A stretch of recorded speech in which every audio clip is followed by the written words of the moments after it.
Voilà, bienvenue David sur le live. Tiens, pendant que j'accorde, c'est une bonne idée. Bienvenue à toi David sur le live. On te souhaite la bienvenue à bord du flot d'histoire. Cadeau de l'oreille à l'heure. Merci. Bienvenue à tous. Bienvenue à tous. Je suis très heureux de vous retrouver toutes et de vous retrouver tous dans ce live Twitch.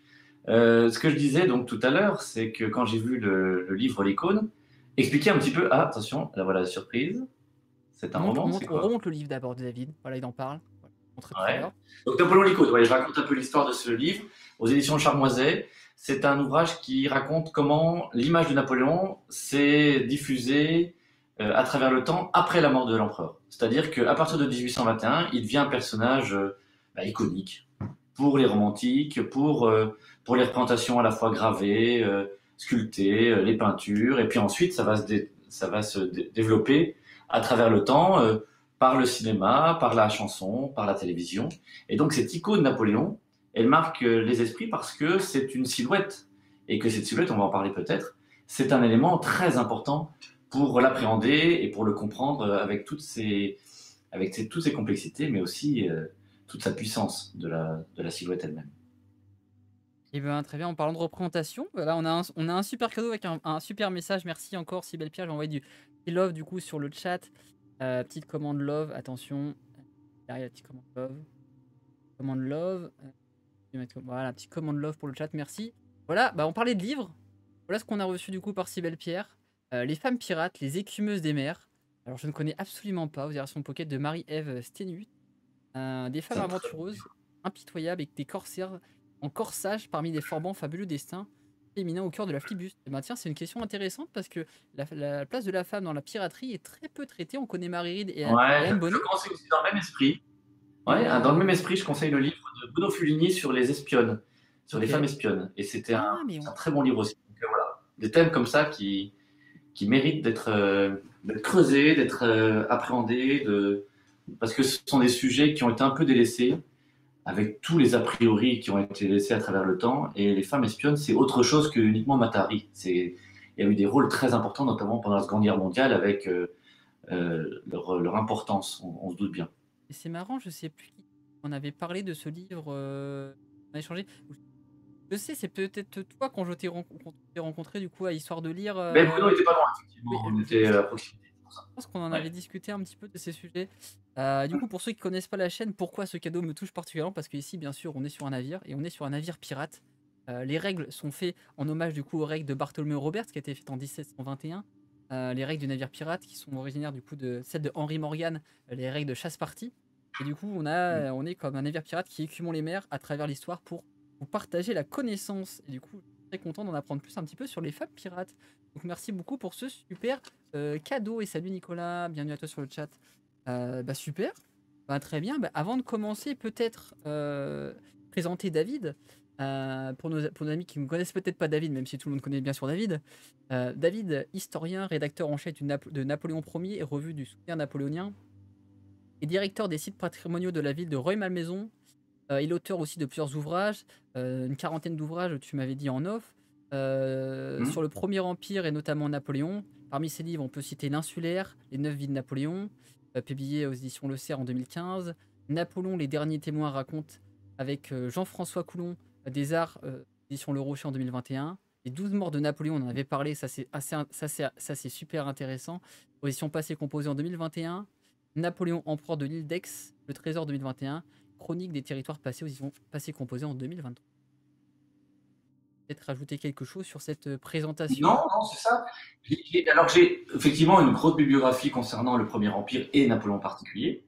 J'ai également d'autres ouvrages sur le cinéma. J'ai publié une biographie de Marcel Carné, le réalisateur des Enfants du Paradis, de Quai des Brumes, des films qui paraissent un peu loin, ou Les Tricheurs, mais des films qui paraissent loin pour nos auditeurs et nos participants cet après-midi ou ce soir-là. Mais c'est un peu différent pour les gens qui sont un peu nostalgiques du cinéma d'avant-guerre ou qui ont aimé les grands comédiens comme Jean Gabin ou Arletty. Et Marcel Carné avait surtout pour particularité non seulement d'être un grand réalisateur, mais d'avoir fait des films avec quelqu'un que vous connaissez toutes et tous, qui était Jacques Prévert. Ah, Prévert, avant d'être le poète que vous connaissez, Prévert a été un scénariste de cinéma. Et ces films que j'ai cités tout à l'heure, Le Quai des Brumes, Le Jour se lève, Les Enfants du Paradis, Les Portes de la Nuit, c'était Jacques Prévert, le scénariste. Et donc, ce duo Carnet-Prévert, bah, c'est aussi un autre corde à mon arc, notre corde à mon arc, parce que je suis passionné de cinéma, comme notre maître de l'histoire napoléonienne, qui est Jean Tullard. Ah Voilà. oui, ben, moi, je voulais te reprendre là-dessus justement, Jean Tullard, mais avant ça, je te partage un message du chat. On me dit que. Ouais, j'ai mis le lien, je t'avais dit en off que ce lien, je trouvais super sympa, ce lien du château de Versailles. On me dit, c'est quand même classe, David, il a son lien sur la page du château de Versailles. Ça, c'est quand même quelque chose, quoi. Alors ça s'explique parce que je suis également rédacteur en chef du magazine Château de Versailles. Voilà. Et quand il y a eu le bicentenaire de la mort de Napoléon, on m'a posé plusieurs questions pour le site du château. Et en expliquant, mais voilà, comment se fait-il que vous vous passionnez pour Napoléon alors que vous occupez du magazine Château de Versailles? Je pourrais te poser la question inverse, c'est-à-dire, bah, tout simplement, on pourrait faire l'inverse en se disant pourquoi Napoléon avec le château de Versailles ou le château de Versailles par rapport à Napoléon. C'est que l'histoire, elle est pas séquencée, elle est pas, et s'appréhende de manière générale et qu'il n'y a pas une spécialité unique. C'est qu'au contraire, pour comprendre les conséquences de Napoléon, il faut voir après. Et pour qu'on comprenne pourquoi il en est arrivé là, il faut qu'on comprenne que, par exemple, le traité de Versailles de 1768 a fait que la Corse soit sous protection française. Donc, Napoléon est né à un an près, est né français. Alors que sinon, s'il était né comme son frère Joseph un an auparavant, il aurait été génois. À quoi tient parfois un destin, et en l'occurrence un destin français. Tiens, on nous demande une petite question, c'est pour une amie, bien sûr. Est-ce que tu as des recommandations pour pouvoir travailler, tu peux aider les gens qui veulent travailler au château de Versailles? Ah, alors, je vais vous dire, hein, pour faire ce genre de choses, il faut tout simplement poser sa candidature simple pour des petits jobs d'été. Et je vais vous donner même un nom de quelqu'un que vous connaissez très bien, qui a commencé comme ça, comme étant un des assistants, qui a fait quelques visites au château de Versailles, c'est Stéphane Bern. Il a commencé comme ça. Il était un des guides pour l'été et son premier job, c'était ça. Un qui adore aussi Versailles et qui est très lié, c'est Franck Ferrand. Donc Versailles, ça fascine tout le monde.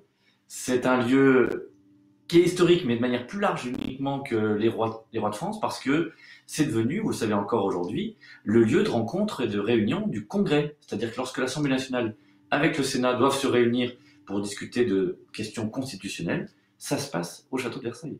Donc, voilà, Versailles, c'est pas uniquement qu'un lieu royal, c'est aussi ancré avec notre vie publique actuelle et en particulier république. Ah, ça m'amène à la question, du coup, on parle un peu de Versailles aussi. Quel est le rapport entre l'image de Napoléon et Versailles, justement, toi qui travailles sur les deux sujets? Ah, bah, elle est évidente. C'est que Napoléon, qui n'a pas eu un grand rôle hein, sur Versailles, il s'en est emparé ensuite pour essayer d'en refaire un lieu de pouvoir, mais il a surtout dévolu un lieu de représentation. Mais il faut savoir qu'aujourd'hui, les galeries de peinture à Versailles, eh bien, c'est le plus grand musée napoléonien dans le monde, c'est le château de Versailles. Par ce biais-là. Parce que tous les grands tableaux que vous connaissez de Lejeune, de Gros, de Gérard, qui représentent toutes les scènes, même la réplique du Sacre, l'original se trouve au Louvre, hein, mais la réplique du Sacre, elle est au château de Versailles. Donc quand on va à Versailles, non seulement on découvre toute l'histoire de l'Ancien Régime, de Louis XIII jusqu'à Louis XVI, mais on connaît aussi beaucoup, et il y a énormément de représentations des scènes napoléoniennes, et en particulier toutes les batailles, de l'Égypte jusqu'à, enfin même de la campagne d'Italie jusqu'à la fin, donc presque jusqu'à Waterloo. C'est à Versailles que tout ça se déroule. Alors bien sûr, il y a des tableaux ailleurs, hein, il y en a à Malmaison, à Fontainebleau, dans différents lieux de conservation, mais Versailles, c'est le plus grand musée napoléonien au monde, et ça, parfois on l'ignore. Ouais, pour y être retourné il y a pas longtemps, je suis retourné cet été. C'est vrai que la galerie qui est consacrée aux peintures napoléoniennes est Oui, incroyable. et Elle est notamment la immense, galerie des hein. batailles. Immense. Et il y a la galerie des batailles après. Ouais. Et cette galerie des batailles qui avait été voulue par Louis-Philippe, construite en 1836-1837, eh bien cette galerie des batailles, elle est achevée avec la bataille d'Austerlitz par Gérard, et puis les trois grandes batailles qu'a peintes ensuite Horace Vernet, et notamment la bataille d'Iéna, la bataille de Wagram, et entre les deux, la bataille de Friedland. Et ces trois batailles, elles sont constitutives de notre histoire nationale. Donc, la boucle est bouclée. Et en parlant de représentation de Napoléon, on nous met les pieds dans le plat. On nous pose la question directe comme ça. J'ai envie de te la poser pour introduire le sujet. C'est qu'as-tu pensé cette dernière représentation de Napoléon, notamment avec le film de Ridley Scott? Alors, j'allais dire, c'est une évolution naturelle. C'est-à-dire que dans les premières, on va parler du sujet là, hein, c'est-à-dire que l'icône qu'est Napoléon, elle s'est constituée par Napoléon lui-même. Il faut bien comprendre qu'il est l'un des acteurs majeurs de sa légende. Lorsqu'il arrive à la campagne d'Italie, il a tout à construire, il est un général parmi d'autres, et j'allais presque dire sur un terrain d'opération qui est un peu secondaire, puisque les combats principaux de cette période-là, 1796-1799, se déroulent plus au nord, et en particulier sur la frontière du Rhin. Napoléon, j'allais presque dire, il doit faire diversion vis-à-vis des Autrichiens. Or, que fait-il? Eh bien, il constitue sa légende en éditant des journaux, par exemple le courrier de l'armée d'Italie, en envoyant des lettres au directoire qui est le pouvoir à cette époque, et en montrant que ce qu'il est en train de faire, ça n'est pas un élément secondaire, bien au contraire, c'est qu'il peut imposer la paix directement aux Sardes et aux Autrichiens. Et c'est ce qu'il va faire. Le traité de Leoben, qui suit la paix de Campo Formio, c'est Napoléon qui l'impose, il est encore Bonaparte, il l'impose à ses adversaires. Donc, eh bien, cette image du film que vous avez ici, c'est une évolution depuis 1796 jusqu'à aujourd'hui avec les différents avatars, les différentes manières que Napoléon a été représenté, que lui-même a voulu au départ. Et puis j'allais presque dire, on joue avec la réalité. Déjà à son époque, le tableau du sacre, j'allais presque dire que c'est une grande fake news. C'est-à-dire que Napoléon ne s'est pas représenté tel que l'événement s'était déroulé. Il a réuni sur un seul tableau, demandé au peintre Jacques-Louis David, il a demandé à ce que 200 personnages soient réunis, et parmi eux, des personnes qui n'étaient pas présentes à cette cérémonie, et en particulier sa mère, Laetitia, qui était restée en Italie. Mais pour, j'allais presque dire, la photo de famille, hein, sans mauvais esprit du tout, mais il fallait que tout le monde soit réuni, et en particulier que la mère, qui était quand même à l'origine de ce clan Bonaparte, figure. Donc, Napoléon lui-même a déjà mis les codes comme ça, c'est-à-dire en montrant ce qui est plus important finalement que la réalité, c'est l'image qu'on veut donner à la postérité. Et ce film de Ridley Scott, il participe de la même opération. C'est-à-dire que Napoléon, il est à l'origine des grandes discussions, des grandes polémiques de société. Il est le catalyseur de tout ça. On utilise Napoléon comme une sorte d'auberge espagnole, c'est-à-dire qu'on y met à peu près tous les débats qu'on veut présenter. Lorsqu'on parle d'esclavage, eh bien, on se rappelle que Napoléon a rétabli l'esclavage, mais qui met fin aussi à la traite négrière en 1815. Lorsqu'on parle de la place des femmes dans la société, on dit que le Code civil, ce qui est vrai pour une partie, mais que le Code civil n'a pas été aussi loin qu'on aurait pu l'imaginer à sa création, mais que pour autant, Napoléon protège les femmes, et que par exemple, lorsqu'elles deviennent veuves, elles sont chefs de famille, et qu'elles exercent leur plein droit, à la fois pour leurs héritiers et pour toutes les activités, en particulier commerciales. Je vous donne juste un exemple sans faire de pub. Veuve Clicquot, le champagne Veuve Clicquot, c'est le Code civil qui a permis cette opération. Lorsque Madame Clicquot est devenue veuve, elle a continué l'activité commerciale de champagne et elle a pu faire perdurer son commerce ensuite en le transmettant à ses héritiers, ce qui explique qu'on est un Veuve Clicquot aujourd'hui encore, c'est grâce au Code civil. Donc tout ça montre qu'il n'y a pas de manichéisme dans l'histoire, il faut comprendre les subtilités et arrêter de dire c'est tout d'un côté ou tout de l'autre. Il faut comprendre le contexte de cette époque, voir comment Napoléon a été perçu en son temps, et que cette image, cette représentation telle qu'elle existe aujourd'hui dans le film de Ridley Scott, je vous dis, c'est une évolution avec des caricatures, des raccourcis, des erreurs historiques, mais aussi une grande épopée, et c'est ce qui quand même transparaît à travers toutes les images que Napoléon a pu transmettre et la façon dont on l'a représenté. D'ailleurs, je pense que on l'a mentionné dans ton bouquin, tu réponds quand même sur l'icône napoléonienne un petit peu à cette question. Il y avait une question qui est dedans. Est-ce que Napoléon avait du coup déjà lancé son image marketing qui était plutôt romancée par ses successeurs pour gagner en légitimité?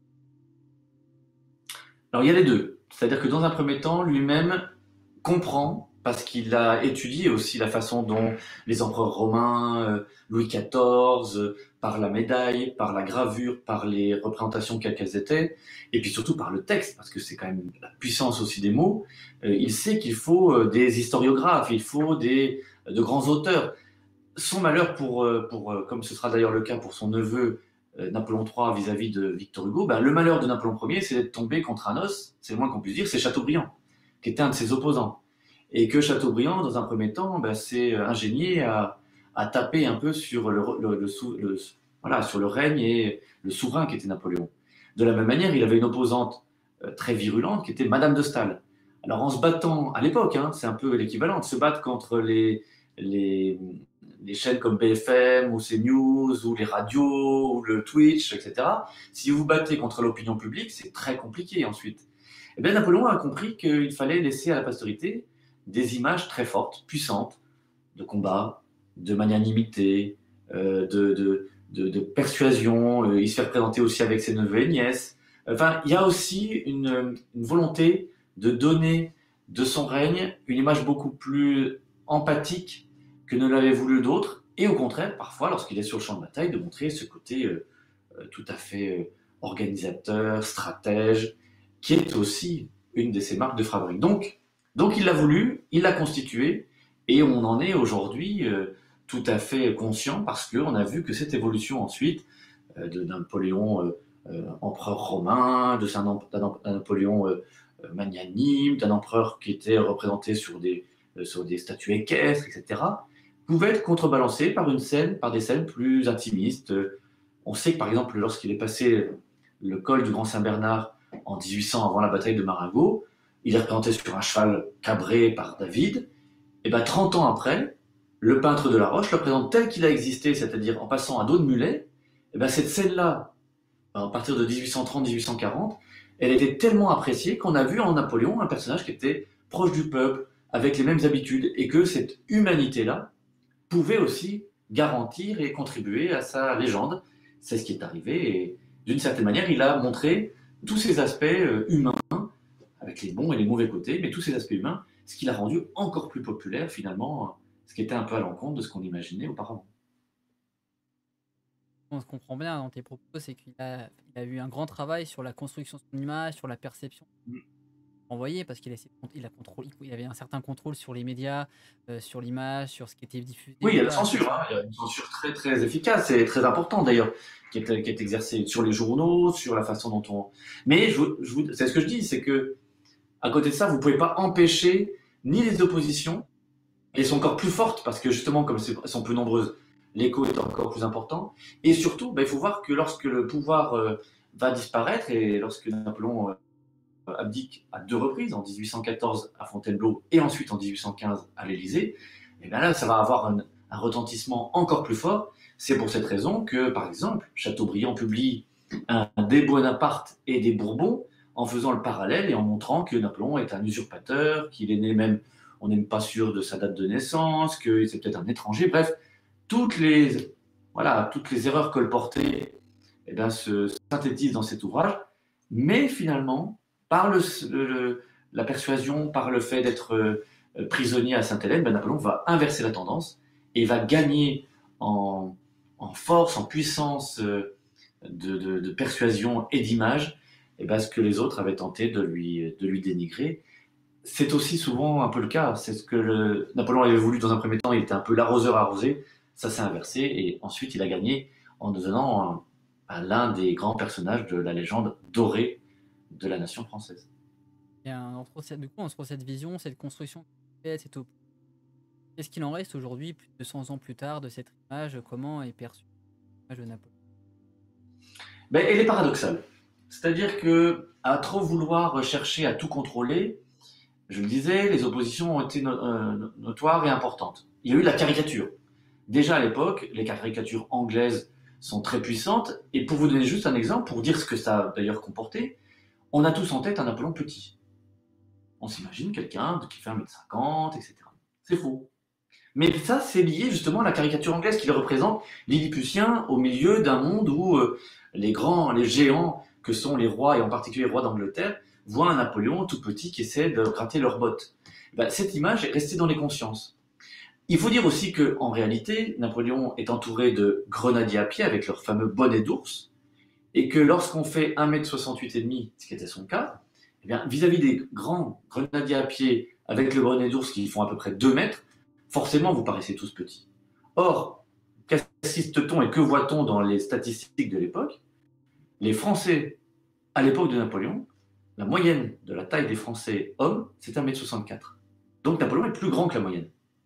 Mais dans l'esprit, cette caricature anglaise est parvenue à son objectif, qui était de dénigrer et de mettre Napoléon petit. Ça avait été d'ailleurs le cas déjà à la Révolution, pour un autre personnage, les Français avaient représenté le roi Louis XVI petit et très gros, et c'est ce qui nous reste dans l'imaginaire collectif. Or, il était plus grand que la moyenne, c'était d'ailleurs le deuxième plus grand roi par la taille après François Ier. Or, que retient-on de Louis XVI? Un roi qui est faible, qui ne s'intéresse qu'à la serrurerie, enfin, toutes les caricatures qui ont été présentées ensuite. Ce qui n'était pas le cas. Il a voulu faire des réformes. D'ailleurs, je vous rappelle que Louis XVI avait envoyé des troupes françaises pour aider les Américains, ce qu'on appelait les insurgents, pour leur indépendance. Il y est parvenu. Mais ça va se retourner contre lui parce qu'on se dit, mais s'il aide à créer une démocratie, pourquoi ne pourrait-on pas installer une démocratie en France? Et la crise que vous connaissez, 1788-89, va l'entraîner sur des terrains qui n'étaient pas ceux qu'il avait voulu. Mais ça, c'est une autre histoire. Si tu es précis, 1m68,5 sur la taille, on aime bien la précision. Ouais. Oui, la précision, parce que, en fait, on le sait, il y a eu une autopsie au lendemain de la mort de Napoléon, donc il est mort le 5 mai 1821. Le lendemain de sa mort, il y a eu 5 autopsies qui ont été faites à la fois par son chirurgien et médecin Antomarchi à Sainte-Hélène, et aussi par les Anglais qui avaient des praticiens là-bas sur place. Et ces 5 autopsies permettent de dire avec affirmation qu'il faisait 1m68,5. C'est pas du tout de l'invention, bien au contraire. Il faut être précis, c'est bien. Tu parlais du coup de la représentation des Anglais qui ont induit en erreur cette représentation de Napoléon petit. On sait que Napoléon était mal perçu en Angleterre à juste raison pour eux. Est-ce qu'aujourd'hui, il y a une représentation qui s'est améliorée de Napoléon, ou il est toujours perçu comme cet envahisseur tyrannique qui était à l'époque? Ben, c'est ça tout le paradoxe. C'est-à-dire que le film, tel que vous voyez aujourd'hui, on pourrait le lire uniquement sur les aspects négatifs du personnage. C'est-à-dire un personnage un peu grossier, qui a des emportements, qui est froid au combat, qui est d'ailleurs pas un excellent amant, c'est le moins qu'on puisse dire, avec Joséphine, qui a des moments un peu de doute lorsqu'il se lance dans la reprise de la ville de Toulon. Enfin, et voilà, et qui est un peu d'ailleurs bizarre lorsqu'on lui apprend qu'il part à Sainte-Hélène et qu'il a un petit rictus. Enfin, tout ça pourrait être prêté à rire, si ce n'est que à travers ce film, on aperçoit un autre personnage. On aperçoit un personnage qui est humain, qui est proche de ses soldats, ce qu'il était d'ailleurs. Il distribue le pain lorsqu'ils partent en direction de Moscou, en les saluant et en les félicitant. Il est très, comment dire, à fleur de peau et très sensible lorsqu'il apprend la naissance de son fils qu'il porte dans ses bras. Il se laisse aussi attendrir par les émotions de Joséphine. Et lorsqu'on lui parle de sa mère, il pleure comme un enfant. Et bien, ce côté-là, à travers ce film, c'est exactement ce qu'avaient tenté de faire éloigner les Anglais au moment du règne de Napoléon, et finalement ça leur revient. Parce que c'est un personnage qui est on ne peut plus humain. Il faut bien se rendre compte de son destin hors du commun. Il a quitté la Corse, il avait 9 ans, 9 ans et demi, avec un destin qui normalement devait être uniquement insulaire. Il part sur le continent, il fait les écoles royales, la Révolution l'emporte, il monte les échelons et devient, alors qu'il était inenvisageable pour lui d'atteindre de tels sommets, il va devenir chef de l'État comme consul, puis empereur, dicter finalement une certaine égalité pour tous, mais il va être battu par les monarchies traditionnelles. Et ce personnage-là, aujourd'hui, il est mal perçu en France, parce qu'on se dit, oui, c'est l'autoritarisme, c'est l'ordre, et c'est tout ça. Mais à l'extérieur, Napoléon, c'est l'égalité, c'est l'idée que la Révolution et la République, avec sa démocratie, peut s'exporter à l'extérieur. Et si vous regardez bien, en Russie, en Angleterre, en Italie, même en Espagne, où il est bien critiqué, bien sûr, pour ce qui a été apporté, mais on se souvient quand même, c'est lui qui met fin à l'Inquisition. Et donc, Napoléon, ça reste le symbole d'une certaine ouverture d'esprit. J'allais presque dire, sans provocation aucune, que c'est l'esprit des Lumières qui a été appliqué de manière organisée et pérenne. Et ça, c'est pas l'image qu'on a de Napoléon. Si vous allez en Amérique du Sud, si vous allez au Canada, si vous allez en Asie, Napoléon, c'est à la fois le symbole du self-made man, l'homme qui s'est fait lui-même, mais qui a surtout appliqué des idées très modernistes, très modernes, très dans l'air du temps, et même au-delà de ça. Alors qu'aujourd'hui, c'est l'image inverse qu'on véhicule en France, ce qui montre tout le paradoxe d'un personnage comme celui-ci. C'est intéressant ce que tu dis. Il y a beaucoup de pays qui nous envient Napoléon, des pays d'Amérique du Sud, en Asie, qui se. La Pologne. La Pologne avec La ma. Pologne, la Pologne, pas uniquement parce qu'il a eu une maîtresse polonaise, Marie Walewska, mais bien au contraire, parce que autour de ça, la Pologne avait été subdivisée dans ses anciens adversaires qui étaient la Prusse, la Russie et l'Autriche. Il n'y avait plus de territoire polonais. Napoléon reconstitue un duché de Varsovie, ce qu'on appelle le Grand Duché de Varsovie. Et justement, en faisant de la sorte, les Polonais vont être reconnaissants pour une part de ce que Napoléon leur a fait, et bien dans l'hymne polonais aujourd'hui, il est dit Vive Bonaparte, qui nous a permis de devenir libres et indépendants. Voilà, tout simplement. Nul n'est prophète en son pays. Ah, c'est C'est ça, c'est exactement ce qui, compliqué. ce qui Mais se, ce qui se répète et ce qui se retrouve dans cet hymne polonais. d'ailleurs, en parlant de ça, on avait une question un petit peu en lien. C'est justement ces clichés qu'on a sur Napoléon, qui sont repris un peu dans la culture actuelle. Est-ce que ça commence à se corriger, justement, ces erreurs que tu mentionnais juste avant, ou alors elles continuent à se perpétuer? Alors, j'allais dire qu'elle se perpétue, mais que les générations qui arrivent là ont moins d'a priori. Parce que les circonstances politiques font que on a moins ce côté de comparaison avec des périodes plus dramatiques, plus houleuses que sont les deux guerres mondiales. Napoléon, maintenant, il est perçu quand même comme étant celui qui a forgé les institutions, qui a permis les lycées, le baccalauréat, la Légion d'honneur. Cette œuvre civile de Napoléon, cette œuvre politique, et même ça va jusqu'à au-delà, hein, cette œuvre complète, elle est en train de ressurgir comme étant un élément fondamental de l'unité nationale et même au-delà de la compréhension des transformations de la société. Si vous avez des prud'hommes aujourd'hui, si vous avez un cadastre, si vous avez justement le baccalauréat, c'est Napoléon qui l'a souhaité, non pas lui uniquement, mais cette génération qui était au pouvoir. Ça montre bien que, au-delà des combats, au-delà de l'ambition du personnage, au-delà de tout ce qui s'est passé sur son destin personnel, les régimes qui vont suivre, jusqu'à aujourd'hui, n'ont pas remis en cause. Et il y a surtout une œuvre magistrale, Napoléon le dit d'ailleurs lorsqu'il est à Sainte-Hélène, il dit 40 batailles seront effacées par Waterloo. Ce qui restera éternellement, c'est le Code civil. Je ne sais pas si on s'imagine bien ce que c'est que le Code civil. C'est près de 2000 articles, plus de 2000 articles, qui ont été édictés en 2 ans et demi, qui restent quand même la base de notre organisation sociale, et qui ont influé sur un grand nombre de codes à travers le monde. Et si c'est le cas, c'est pas uniquement par le personnage lui-même, c'est juste qu'il est arrivé un moment où il fallait apporter cet équilibre et cette justice, tout simplement, quel que soit le lieu où vous vous trouviez, quel que soit le juge qui allait vous régler votre cas. Et ça, on peut dire que cette période-là, elle est très importante aussi pour ce qu'on a voulu donner dans notre société. Euh, Ah oui, tiens, question qui parlait de ça sur les apports de Napoléon. Il y en a une qui nous disait justement, on parle souvent de la Légion d'honneur. Aujourd'hui, la Légion d'honneur, on voit qu'elle donné un petit peu plus dans la culture populaire à un peu tout le monde, notamment des acteurs, des personnes. On rappelle quel est le parallèle qu'on pourrait faire avec à quoi elle servait du coup au départ et aujourd'hui, à quoi elle sert. C'est une excellente question. Et je vais vous dire, en répondant à cette question, on est en train de répondre justement au sens même de Napoléon.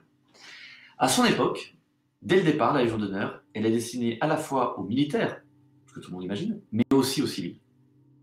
C'est-à-dire que les scientifiques, les chanteurs d'opéra, les avocats, les magistrats, les médecins, les instituteurs, enfin bref, toute la société peut non seulement prétendre à la Légion d'honneur, mais Napoléon lui-même leur remet. Les peintres, les artistes. Alors à l'époque, ce sont des artistes que nous connaissons, qui sont David, Gros, Gérard, Ingres, etc. Mais si on transfère ça à notre époque aujourd'hui, ce sont des chanteurs, ce sont des personnages des médias, etc. Ça signifie que Napoléon, eh bien, il avait la même intuition. Pour dire qu'il ne faut pas exclure, au contraire, il faut inclure. Et si cette culture populaire que Napoléon avait voulu, par exemple, gratifiant la Légion d'honneur d'une chanteuse comme la Grassini, par exemple, alors c'était pas sa volonté, puisque les femmes n'ont pas reçu les premières Légions d'honneur, mais en distinguant les unes et les autres, eh bien, de la même manière, 2 siècles après, on en est toujours au même point, c'est-à-dire qu'on cherche à accepter la société telle qu'elle est, et donc cette évolution-là, la Légion d'honneur, la recommande avec ses distinctions, et aujourd'hui, femmes et hommes reçoivent la Légion d'honneur exactement dans le même esprit que Napoléon l'avait voulu. Il n'y a pas, selon toi, du coup, de dégradation du niveau de la Légion d'honneur Bien au qu'on contraire. qu'on En entend fait, elle souvent? est à l'image de notre société. Ouais, elle est à l'image de notre société avec son évolution. Donc, on est dans les règles mêmes de ce que Napoléon avait voulu, c'est-à-dire ancré dans son époque. Alors après, on peut juger notre époque, c'est autre chose, et se dire oui, mais alors nos échelles de valeur. Mais si un personnage, je sais pas moi, un grand chanteur, une grande vedette de cinéma, un grand journaliste, j'en sais rien, est reconnu dans son domaine, et c'est le cas aussi de, je vous dis, d'un médecin, d'un magistrat, etc. S'il est reconnu dans son domaine, il n'y a pas de raison que la Légion d'honneur ne le reconnaisse pas justement pour montrer cette méritocratie. C'est toujours dans cet esprit-là. C'est le terme, justement, je pense qu'il faut mettre en avant, qu'on oublie souvent. C'est un truc que Napoléon il a voulu rendre hommage en fait à tous ceux qui sont dévoués pour la nation, quelconque, qu'ils soient militaires, civils, etc., quelconque leur Oui, métier, des qu'ils soient scientifiques, scientifiques, etc.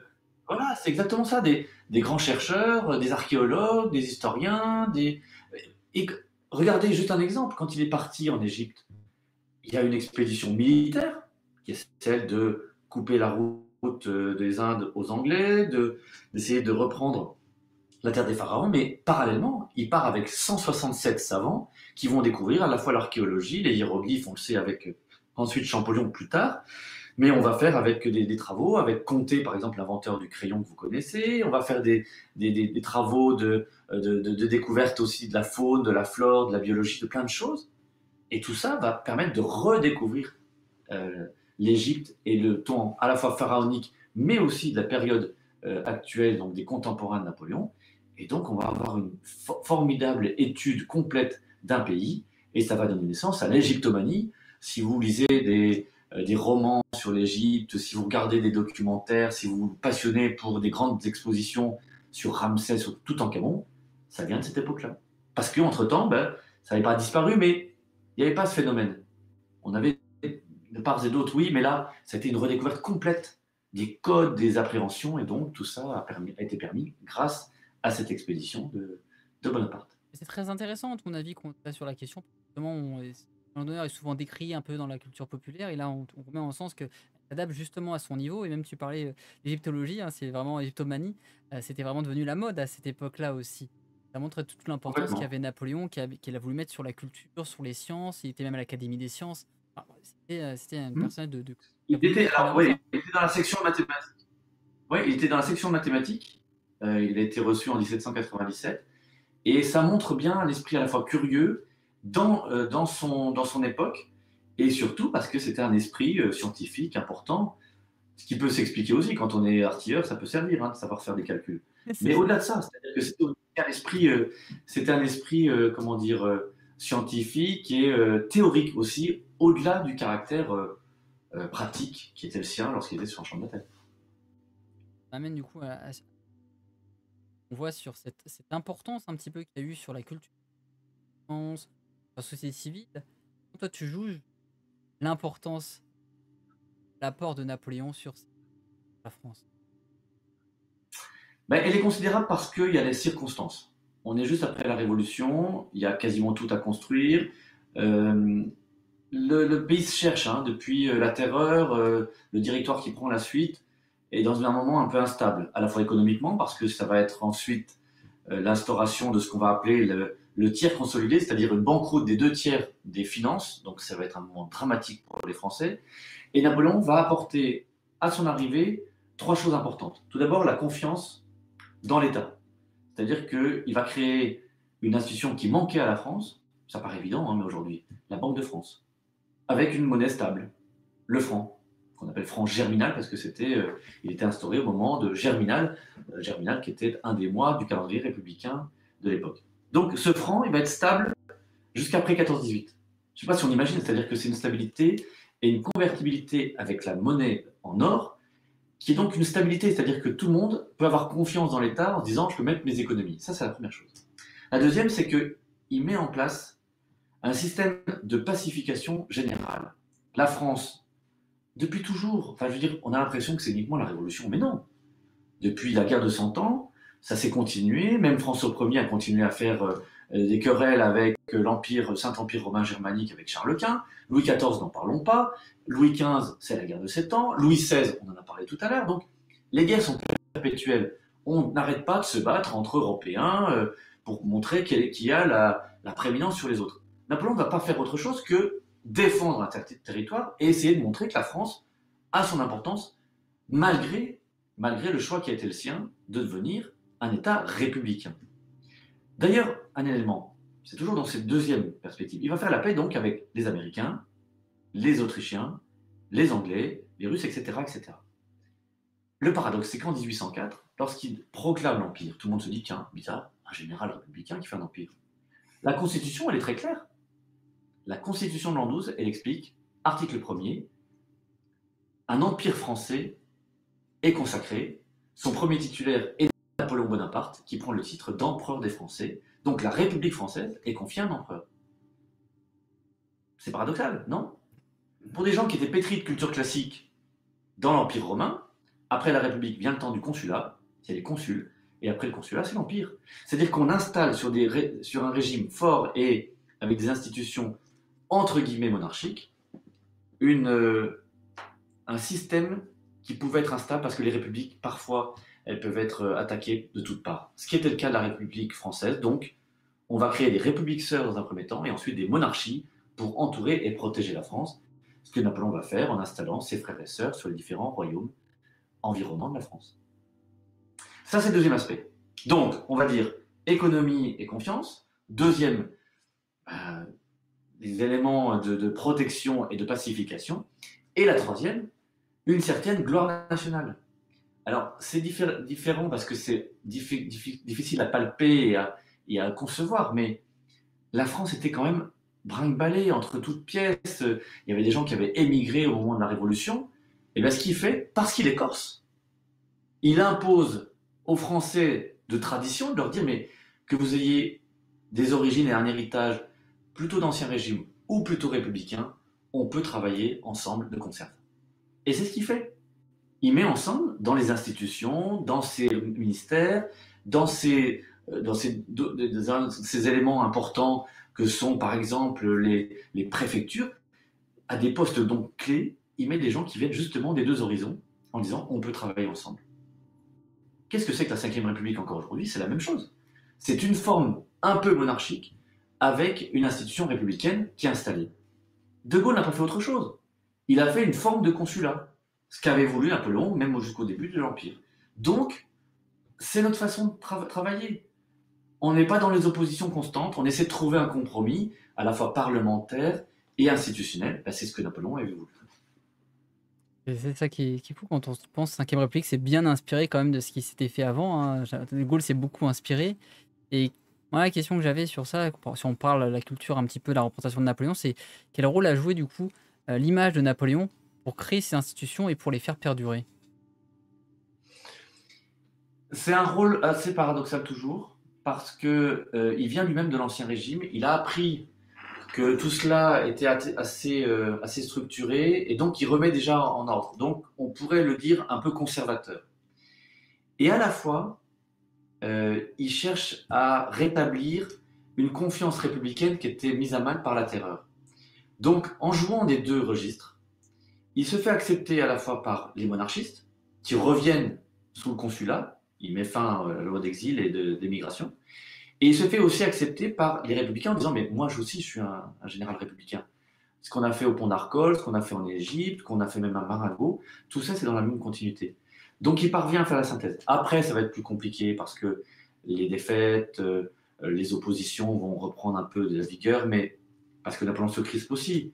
Mais ce laboratoire d'idées va beaucoup servir les régimes qui vont suivre, et tout le 19e siècle va énormément jouer justement sur cet héritage napoléonien en disant, lui parti, bien sûr les choses sont différentes, mais au moins la synthèse qu'il a tentée, on peut s'appuyer dessus pour faire une France à peu près unie, et c'est ce que va faire en particulier Louis-Philippe entre 1830 et 1848. Il va beaucoup s'appuyer sur ce qui a été fait sous l'Empire en disant, on peut jouer justement pour essayer de stabiliser la France comme jamais auparavant. Et aujourd'hui, qu'est-ce qu'il en reste de cette vision, des ambitions dans la culture populaire? Comment aujourd'hui c'est traité? Quel est, qu'on dirait leur, les restes, l'héritage de de cet héritage Ouais, napoléonien? il en reste dans les différentes réformes et dans les différentes institutions, dans les différentes créations, mais c'est quand même une façon d'appréhender les choses qui nous permet de comprendre que si tout arrive à peu près à perdurer, c'est parce que à la fois son inspirateur et aussi la période qui était quand même très troublée montrait qu'il fallait trouver quelque chose qui soit accepté par tous. Donc même si c'est passé 2 siècles et qu'il y a eu beaucoup de changements, il ne faut pas non plus exagérer, ça montre qu'au moins la structure qu'on avait envisagée, elle était bien trouvée. Donc ça, c'est un élément assez intéressant à comprendre. On a une question aussi qui est sur l'image, sur le traitement de Napoléon aujourd'hui. On disait, on voit souvent l'image dans la culture populaire de Napoléon comme le politique, le militaire, mais un peu moins comme l'homme simple, l'homme de goût, l'homme de loisir, l'homme de culture. On voit souvent ce type de prisme poétique. Est-ce que c'est pas pour en faire une divinité, pour en faire quelqu'un qui était un petit peu un Non, sauveur? non, bien au contraire. C'est justement ça, parce que la statue du commandeur, qui pourrait être la sienne, elle est attaquée de toutes parts. Donc, à la limite, je disais, c'est ce que je disais tout à l'heure avec le film de Ridley Scott, il sert de prétexte, Napoléon.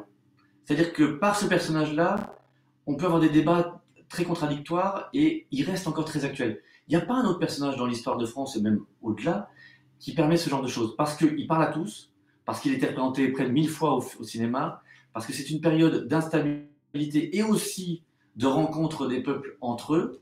Je parlais de la Pologne, de la Russie, de l'Italie, de l'Espagne, et même au-delà, puisque les soldats de Napoléon vont aller en Amérique du Sud, vont aller en Inde, vont se retrouver un peu partout dans ce bouleversement des structures de l'époque.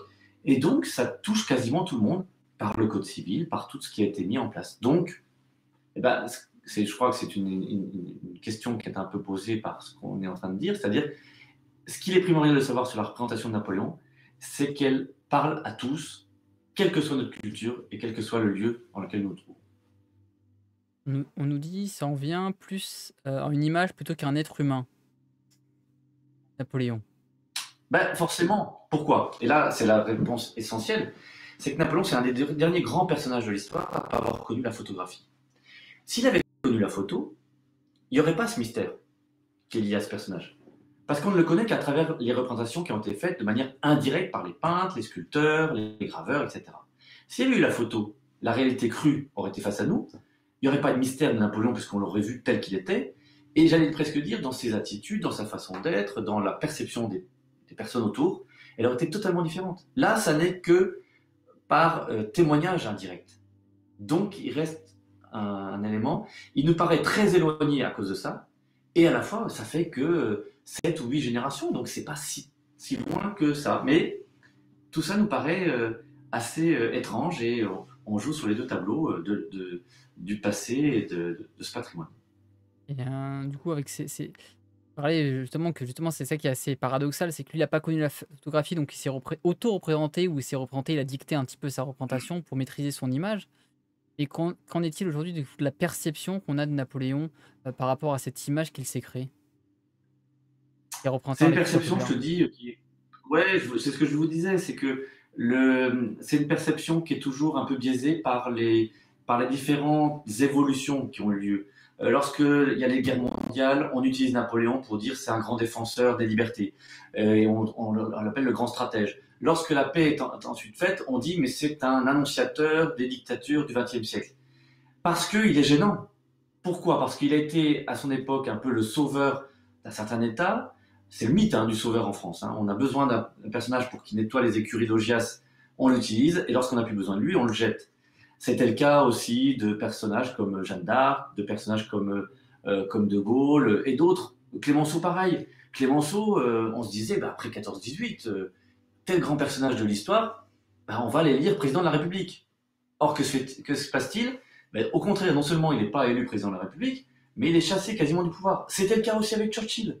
C'est-à-dire que lorsque c'est trop lié à un moment, ou De Gaulle, trop lié à un moment de l'histoire dramatique, on a besoin d'eux, mais quand ils ont fait, excusez-moi l'expression, le job, on les chasse du pouvoir parce qu'on veut passer à autre chose, tourner la page. C'est exactement ce qui se passe avec Napoléon. Et avant de te poser les petites dernières questions, Hmm. comment du coup, pense qu'aujourd'hui on pourrait préserver cette image de Napoléon? Qu'est-ce qu'il faudrait mettre en place? Quels sont les éléments à préserver de cette image de Napoléon? C'est très simple. Parlez de lui en mal, parlez de lui en bien, mais parlez de lui. Ça s'est toujours fait à travers le temps. Le film en est une preuve irréfutable. Il y a plein d'erreurs historiques. Il y a plein de choses qui sont même choquantes. C'est pas même un film qui puisse être recommandé, c'est ce que dit d'ailleurs Jean Tullard à ses étudiants. Et pourtant, l'objectif principal, c'est de parler de lui.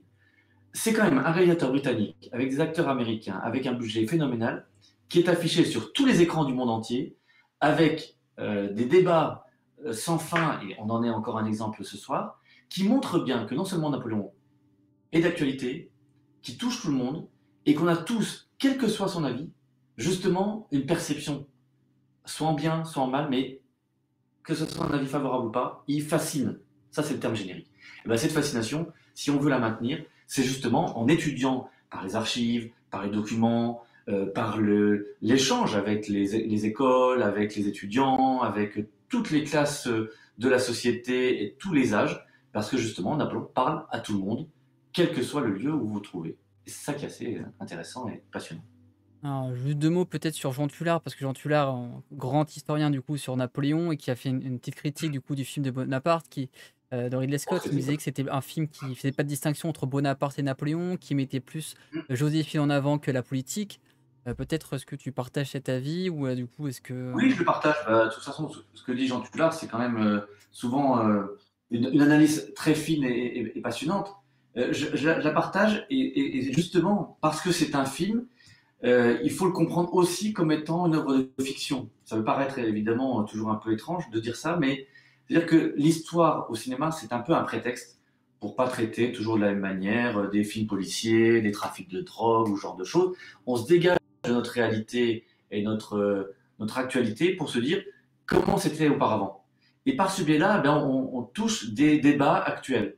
Le wokisme, la place des femmes, la façon dont on peut traiter aussi du racisme aujourd'hui. Ben, regardez ce film et faites-vous une opinion de la façon dont, il y a 2 siècles, toujours vu par Ridley Scott, comment on peut percevoir les choses. Ben, on va se rendre compte que c'est un film non pas des années 1800 de l'époque de Napoléon, mais c'est bien un film qui représente nos appréhensions du monde en 2023. Et que les débats actuels sont passés à travers le film. Si vous faites un film dans 20 ans, ce seront les films de dans 20 ans. Ça montre bien que c'est aussi un reflet de notre société à travers une création artistique. merci. En tout cas, avant de te poser une petite question de fin, Oui. question du coup, bon, je reparle de ton livre. Tu parles du coup de Napoléon l'icône. Comment tu t'es intéressé à ce sujet de la représentation de Napoléon, à travers, les images, à travers les illustrations? Eh bien, tout simplement parce que j'ai une double formation d'historien et d'historien d'art. J'ai commencé l'histoire à Strasbourg et parallèlement, j'ai fait une formation d'historien d'art. J'ai poursuivi ensuite à Paris, justement avec Jean Tullard.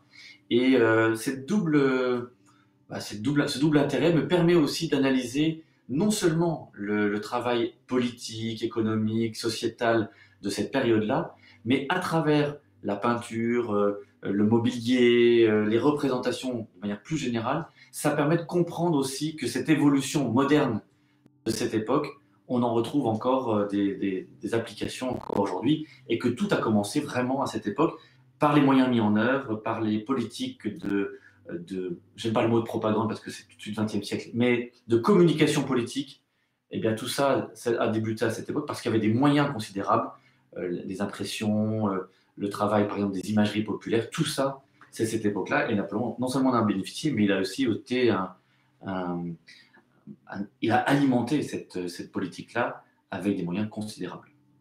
Très bien, bah, je vais te poser du coup les petites questions de fin d'interview Ouais, si tu veux bien. d'entretien. En tout cas merci. Il y avait une question que je te reposerai du coup, que j'ai vu dans le chat que je vais te poser en plus, qui est en rapport Hmm. avec un film. Est-ce que d'abord tu aurais une petite citation, un mantra de vie à nous partager en rapport ou non avec le sujet? Alors, une petite citation. Elle est assez simple. On va rester dans le même sujet parce que c'est Napoléon et que je trouve que c'est une phrase qui est assez belle. Lorsqu'il arrive au pouvoir, on lui demande quelle sera sa politique. Alors il dit: je ne serai ni bonnet rouge ni talon rouge, je serai national. C'est-à-dire que il sera ni bonnet rouge, c'est-à-dire phrygien, trop à gauche, ni trop ancien régime, talon rouge. Il sera national, c'est-à-dire il va englober tout le monde. Et il a cette phrase, il dit du baptême de Clovis jusqu'au comité de salut public, j'assume tout. C'est vraiment une phrase, c'est-à-dire qu'il faut assumer à la fois son passé, à la fois ce qu'on aime faire, à la fois ses passions. Et si j'avais une phrase mantra, c'est plutôt dans l'esprit un peu de Hegel. Hegel qui était donc ce grand philosophe qui disait « Rien de grand dans le monde ne s'est fait sans passion ». Ça m'explique un peu pourquoi je fais ce genre de travaux aujourd'hui. Je suis passionné par ce que je fais et c'est aussi mon moteur essentiel. La passion, ça donne, ça permet d'avancer, hein, clairement, je suis d'accord avec toi. Merci pour ces partages, hein. Sans passion, on ne fait pas grand-chose. OK, est-ce que tu aurais maintenant peut-être une lecture à nous partager en parlant de transition avec Hegel? Ouais. Une lecture, parce que ça va être son 90e anniversaire, on en a parlé tout à l'heure. Je vous recommande les travaux et les livres de Jean Tullard. Et pas uniquement Napoléon. On a des passions communes avec mon maître. C'est le cinéma, c'est Napoléon, c'est la bande dessinée. Il faut être ouvert. Et donc, dans les lectures que je vous recommande, il y a notamment le Napoléon de Jean Tullard, qui est une somme phénoménale, qui a été publiée d'ailleurs en poche. Mais je vous recommande aussi son dictionnaire des films, le dictionnaire des acteurs, qui est vraiment une bible pour tous ceux qui se passionnent pour le cinéma. Et voilà, ça allie mes deux grandes passions. Donc voilà, je recommande les livres de Jean Tullard de manière générale et à lire sans modération. Bon, j'en ai qui sont un peu loin, donc je pourrais pas les montrer, mais j'en ai quelques-uns. Mais transition du coup que tu m'offres du coup avec le film, est-ce que tu as un film Napoléon favori à Oui, conseiller aux gens? j'aime bien les duellistes. C'est ça tout le paradoxe. C'est que Ridley Scott, avant de faire le Napoléon que vous connaissez, il avait fait un film qui s'appelait Les Duellistes.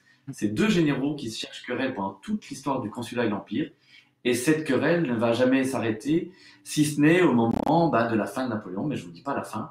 Et c'est un film magnifique, tout à fait à l'opposé de ce que Ridley Scott a présenté dans le Napoléon. Mais je vous recommande, c'est un film de 77 qui est magnifique et que vous pouvez retrouver dans toutes les bonnes DVD tech. C'est vrai que c'est ça qui m'a le plus surpris quand on voit la qualité de ce film et ce dernier. Il y a un monde entre les deux, quoi. On s'attend. Mais bon. Mais voilà, je Pas de recommande spoiler, aussi pas de spoiler. voilà, pas de spoil, mais les duelistes, ouais, je recommande aussi. Très très bon film. Est-ce que tu aurais un podcast à conseiller? Alors, parmi les podcasts toujours sur Napoléon, je vous recommande le podcast qu'on avait fait avec Philippe Collin sur France Inter. C'est en 10 épisodes et avec beaucoup de collègues, d'amis et d'autres spécialistes. On évoque ces différents éléments. Donc, c'est 6 ou 8 épisodes, je crois. Et dans les autres podcasts, j'aime beaucoup aussi ce que fait à la fois Stéphane Bern sur Europe 1. J'écoute tous les épisodes. Et l'autre grand que j'écoute souvent, mis à part Franck Ferrand, c'est Xavier Mauduit, que je vous recommande également sur France Culture, qui a une émission qui s'appelle Le cours de l'histoire, que je vous invite vraiment à voir parce qu'il a des sujets formidables qui balayent à peu près tous les sujets de l'histoire et avec des invités toujours triés avec beaucoup de soin. Donc, des podcasts passionnants. Très sympa. Le premier, je crois que je le connais, mais tu n'as pas mentionné le nom du podcast sur France Inter. C'est Napoléon. Napoléon, ouais, c'est ça, il s'appelle Napoléon, ouais. Napoléon par Philippe Collin, donc c'est sur France Inter. J'ai écouté, voilà, c'est ce que je me disais, il était très très bon, très très intéressant, très simple à écouter, ouais, très très bon. Et en parlant du coup d'histoire, quel est ton personnage historique politique vivant ou mort favori? J'en ai plusieurs, mais je vais pas parler toujours du même. Mais c'est pas que j'ai un personnage favori, mais je trouve quand même que dans l'histoire, il y a eu des. Je l'ai écrit là dans mon dernier livre sur les chroniques des territoires. Je trouve quand même qu'il y a un personnage que personne ne connaît, qui est un empereur romain, qui s'appelait Claude, qui était né à Lyon. Il a une histoire assez incroyable. Il arrive au pouvoir un peu par les circonstances, et il a un problème majeur lorsqu'on doit parler en public, c'est qu'il est bègue. Et un peu comme dans Le discours d'un roi, film que vous avez sans doute vu, qui parlait du roi d'Angleterre, le père d'Élisabeth II, eh bien lui a le même problème. Eh bien, lorsqu'il doit défendre la cause de Lyon, là où il est né, eh bien ce problème, ce handicap, disparaît comme par enchantement parce qu'il a travaillé sur sa conscience et qu'il a voulu dépasser cet élément. Donc voilà, c'est un personnage que je trouve admirable pour cet aspect-là, hein, pas pour le reste. Mais voilà, il y en a plein dans l'histoire. Clovis, Charlemagne, Jeanne d'Arc, et puis plus près de nous, des gens comme Marie Curie, comme Pasteur, comme Simone Veil. Voilà, il y a des personnages qui ont tellement marqué leur esprit et leur temps qu'ils nécessitent d'être montrés en exemple et que j'ai pas un personnage historique favori, mais que j'en ai plusieurs et qui constituent un peu mon panthéon idéal. Merci, merci, c'est beau. Tu fais des jolies phrases, on nous dit tout à l'heure, justement. Tu dis les termes, on nous disait tout à l'heure, justement. Oui. Est-ce que tu aurais, du coup, en parlant de ça, tu parlais d'Hegel tout à l'heure, un conseil à donner? Alors un conseil, bah, toujours dans la passion, vous dire que il n'y a pas de conseil. Faites-vous votre parcours personnel, aimez ce que vous faites, choisissez vraiment ce pourquoi vous êtes fait. Mais après, n'hésitez pas à vous donner vraiment les moyens de le faire, à prendre le temps de le faire avec beaucoup de méticulosité. On y arrive, alors peut-être pas toujours, mais au moins on sera donné les moyens de le faire et on aura fait le maximum. Donc le vrai conseil, c'est de le faire avec intensité et surtout jamais regretter, quoi. Parce que vivre avec des remords ou avec des regrets, on sait bien ce qu'il faut choisir. Et c'est encore très beau. C'est beau comme phrase. Quel est donc ton prochain défi? Prochain défi, bah, j'ai des livres en préparation, mais ça c'est, j'allais dire, c'est le fil du travail de l'historien, donc des recherches, des analyses, tout ça c'est bon, c'est un défi plus scientifique. J'ai des expositions que je prépare pour Rueil Malmaison et une en particulier qui va avoir lieu le 15, enfin qui va commencer le 17 janvier prochain, consacrée à Léonard de Vinci, génie de la Renaissance. Donc je vous invite à venir à Rueil Très à sympa. l'atelier Brognard. Ça va être une très belle exposition avec des inventions qui ont été reconstituées, on peut manipuler les objets, c'est fascinant. Et puis d'autres défis, ben, des défis, j'allais dire, plus ouverts dans d'autres domaines. C'est que j'aime beaucoup voyager, j'accompagne des groupes et je vais aller à Sainte-Hélène en janvier prochain, juste après donc cette inauguration. Et donc fin janvier, je serai à Sainte-Hélène pour redécouvrir l'île où j'étais déjà allé en 2005. Et je vais y retourner 19 ans après, ça va être aussi une grande émotion. On me demande si t'es plus historien ou poète, justement.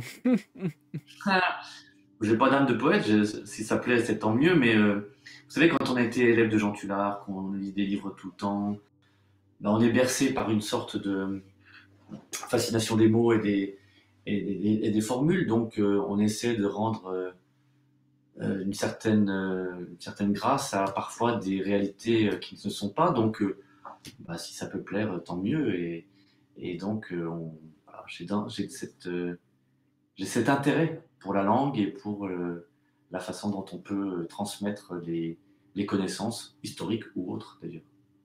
Alors, une question qu'on m'a suggéré d'ajouter, c'est vrai que je vais la faire pour les prochains invités, tu vas être le premier à y répondre. C'est qu'on a un emblème sur la chaîne, du coup, merci du coup à Artu Fulmando pour ton flow. Merci, tu rejoins le navire en tant que moussaillon. Ta carte, ta boussole pour maintenir le cap sur les flots de la connaissance. Question pour toi, c'est le premier invité à qui je la pose, c'est est-ce que tu connais le Vasa? Bien sûr, j'y suis allé d'ailleurs à Stockholm. Ah. Je suis allé sur place pour visiter le Vasa, je l'ai d'ailleurs visité 2 fois. Et c'est fascinant parce que cette découverte de ce bateau qui était l'ambitieux programme du roi de Suède, eh bien, il a coulé avant même d'avoir pu naviguer, parce que trop ambitieux, parce que mal organisé. Mais ça a été notre chance parce qu'aujourd'hui, eh bien, on peut visiter ce navire qui est un élément considérable avec tous les détails à la fois dans des différents aspects de décoration, mais aussi on a préservé finalement intact parce qu'il a coulé tout de suite et puis on l'a retrouvé, on l'a redécouvert dans les années 50. On a retrouvé exactement intégralement tout ce qui faisait l'intérêt d'un navire de cette époque. Donc je vous invite vraiment, si vous allez à Stockholm, à aller visiter et ce musée Vasa, et puis pour ceux qui aiment la chanson et en particulier Waterloo de 74, le musée ABBA, qui est aussi une belle découverte à Ouais. Stockholm. Ouais, qu'il y a aussi ce musée là-bas. Si. Bah, moi, justement, j'ai construit la chaîne autour du Vasa, autour de l'histoire maritime, parce que je suis allé à Stockholm justement visiter ce musée et j'étais époustouflé en fait de cette histoire, de cette incroyable histoire Oui, tragique. Et que, voilà, j'ai trouvé ça génial. J'ai fait, bah, ok, mais on va construire le podcast, la chaîne Twitch autour de ça. Parce que c'est vraiment, merci. voilà. On nous dit qu'on t'accepte Merci. à bord du navire, du coup, vu que tu connais Ouais. l'histoire du Vasa. Alors, je crois que c'est la dernière question, comme je vois le fil du déroulé. Exactement, on arrive sur la fin. Avant de te laisser, c'est est-ce que Hmm. du coup tu aurais, où est-ce qu'on peut te retrouver? J'ai mis le lien du coup d'autres liens Alors, peut-être à retrouvez nous partager. sur différents liens de podcasts, sur sur la chaîne YouTube, enfin sur YouTube, vous pouvez trouver un certain nombre d'émissions radio, télévision et autres. J'ai une chaîne aussi perso, donc vous pouvez vous connecter dessus où j'ai remis un grand nombre d'émissions, d'extraits de films, de documentaires, choses comme ça. Donc vous pouvez me retrouver sous cette forme-là. Bien entendu, on peut me lire à travers les magazines et mes livres. Et puis, je vous le disais, venez aux expositions, à des conférences, j'en donne un peu partout en France et ailleurs. Donc, c'est l'occasion de se rencontrer pour ceux qui le souhaitent. Ben, merci à toi David. Est-ce que tu aurais quelque chose à ajouter? Merci.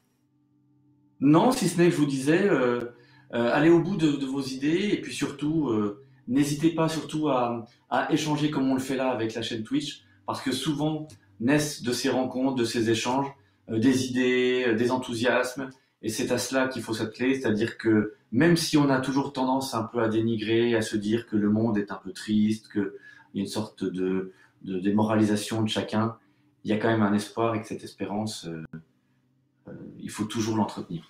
Voilà. On a des rigolos dans le chat qui nous demandent s'il y a des codes promo pour le magazine Versailles du coup. Allez-y, vous avez sur le site internet, si vous tapez Château de Versailles, Soteca, qui est la maison d'édition, vous pourrez retrouver tout ça et envoyez-moi des petits messages avec Bah, grand plaisir. bah, merci en tout cas David. Moi je rappelle juste aux gens que cet épisode, bah, Merci de l'invitation. voilà, pour ceux qui sont abonnés, ils ont la rediffusion qui est disponible en instantané pendant 2 semaines.